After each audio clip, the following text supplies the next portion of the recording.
El concepto de onda resultó ser muy fecundo en física, sobre todo para explicar los fenómenos acústicos. Pero, ¿qué ocurre con la luz?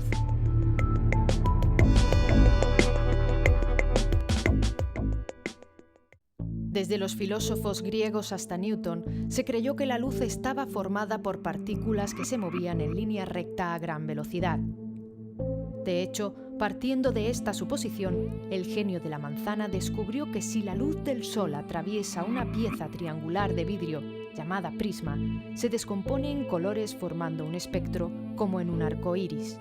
Gracias a este descubrimiento, hoy podemos observar el espectro de la luz de una estrella o galaxia y conocer su composición y condiciones físicas. La teoría corpuscular de Newton gozó de mucho prestigio y prevaleció durante largo tiempo. Sin embargo, tuvieron que pasar más de 2 siglos para que la conclusión de Maxwell acabara por confirmar la idea de que la luz es una onda, semejante a la que se produce con el sonido, y no una partícula como sostenía Newton. La evidencia más clara sobre la naturaleza ondulatoria de la luz son los colores. Al igual que nuestros oídos perciben diferentes vibraciones del aire que interpretamos como sonidos, nuestros ojos identifican determinadas vibraciones de la luz como colores. Cada longitud de onda está asociada a un color. Así, el color rojo tiene una longitud de onda más larga que el azul, que se encuentra en la región de las longitudes de onda más cortas. Pero los diferentes colores que configuran la luz visible son solo una parte insignificante del espectro. Las longitudes de onda más largas que el rojo no son visibles y corresponden a la radiación infrarroja, las microondas y las ondas de radio. Las longitudes más cortas que el azul tampoco son visibles y corresponden a la luz ultravioleta, los rayos X y los rayos gamma. Pero aún queda un misterio por resolver. Un objeto frente a una lámpara produce una sombra bien delimitada. Sin embargo, si la luz fuera una onda, esto no podría suceder. Del mismo modo que las olas del mar pueden rodear una pequeña embarcación y continuar por el otro lado, la luz bordearía los extremos de los objetos y el perfil aparecería difuminado. Entonces, ¿por qué hay sombras nítidas? ¿Por qué la luz no bordea los obstáculos tal y como hacen las ondas? La razón se debe a que la longitud de onda es extremadamente pequeña en comparación con el tamaño de los objetos comunes. Así, unas olas muy pequeñas que incidan sobre el costado de un barco muy grande no pasarán al otro lado. Únicamente cuando se usan obstáculos u orificios muy pequeños es cuando se revela la naturaleza ondulatoria de la luz. Si hacemos pasar un haz luminoso a través de 2 rendijas y colocamos una pantalla detrás, no veremos 2 franjas iluminadas, sino un patrón de franjas claras y oscuras sucesivas. Este fenómeno se debe a que las ondas en algunos puntos se solapan entre sí, creando una franja brillante, y en otros puntos interfieren de forma que no llega la luz y se anula. Esto se conoce como el experimento de la doble rendija y fue ideado por el físico inglés Thomas Young a principios del siglo XIX. En la ciudad fotoeléctrica hay un silencio electrizante. En un mundo de constantes sacudidas y estruendos, todos sus habitantes son prisioneros del miedo. No entienden por qué los rayos se comportan como proyectiles, ni por qué la fuerza con la que les golpea el rayo no es siempre la misma, ni arranca el mismo número de individuos dependiendo del color de los destellos. ¿Qué tendrá que ver el color en todo esto?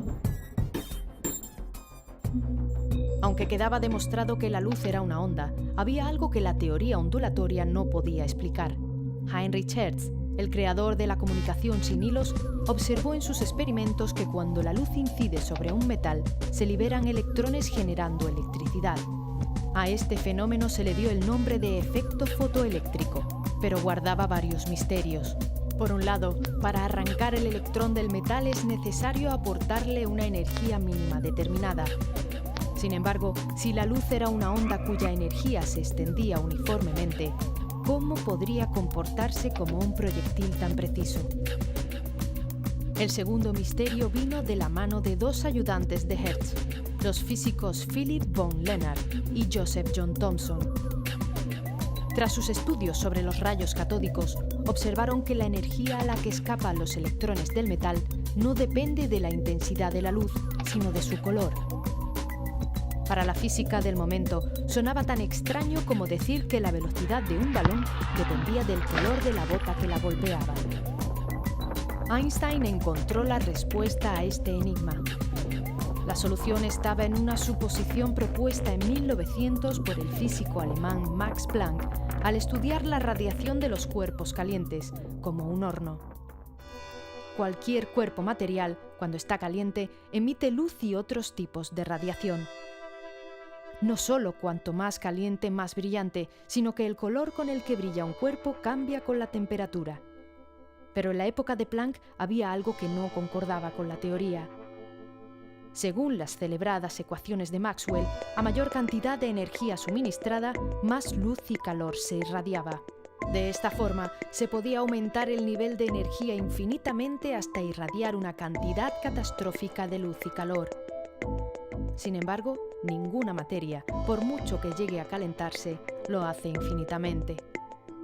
Para Planck, este fenómeno merecía una explicación y halló una solución ingeniosa.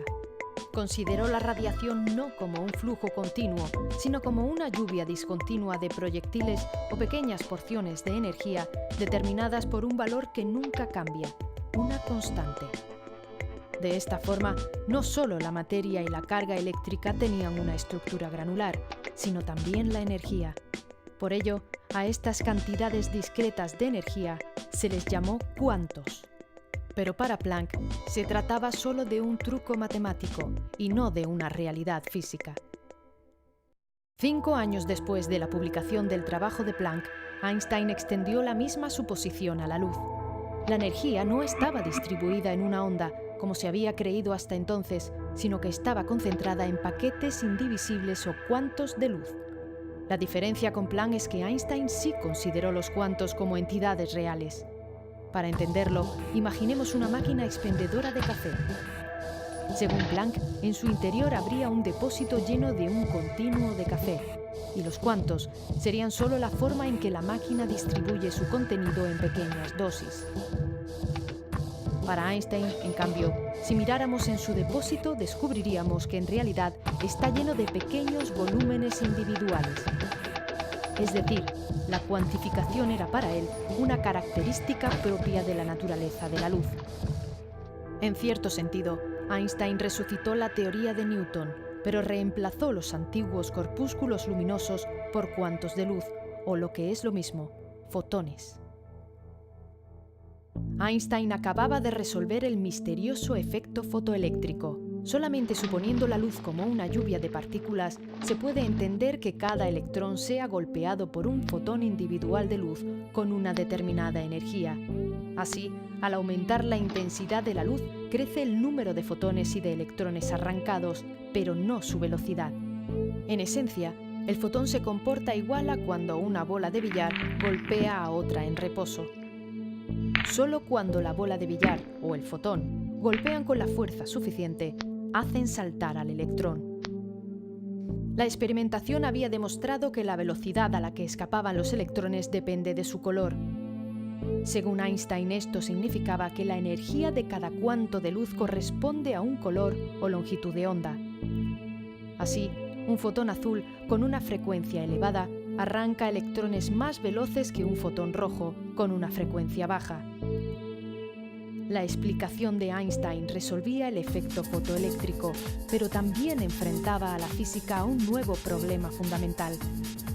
¿Qué es realmente la luz? ¿Una onda o una lluvia de fotones? Tenemos dos imágenes contradictorias de la realidad. Esta paradoja es lo que actualmente conocemos como dualidad onda-corpúsculo. Su descubrimiento no solo modificó nuestro conocimiento de la luz, sino que obligó a replantearse las propiedades básicas de toda la materia. Einstein acababa de inaugurar uno de los periodos más fascinantes y creativos de la historia de la ciencia. Había nacido la mecánica cuántica. Un siglo después, la tecnología sigue recogiendo frutos de las teorías de Einstein sobre la luz, la energía y la materia. Sin ellas, numerosos ingenios que hoy forman parte de la vida cotidiana no existirían. Pero esa es solo una pequeña muestra de su legado. En un mismo año, Einstein nos mostró que una sola ecuación puede contener a todo el universo. Pero también nos reveló algo aún más sorprendente: el camino de las cosas infinitamente pequeñas. Un territorio peculiar y desconocido que abre las puertas a una nueva concepción de la realidad. Pero hay un pequeño problema. Las dos teorías no concuerdan. Si átomos y galaxias forman parte de un mismo universo, ¿cómo podemos tener dos leyes que se contradicen? Tal vez el universo es ordenado y previsible, como creía Einstein, o bien, como sostiene la cuántica, todo es un juego de azar. ¿Te atreves a apostar?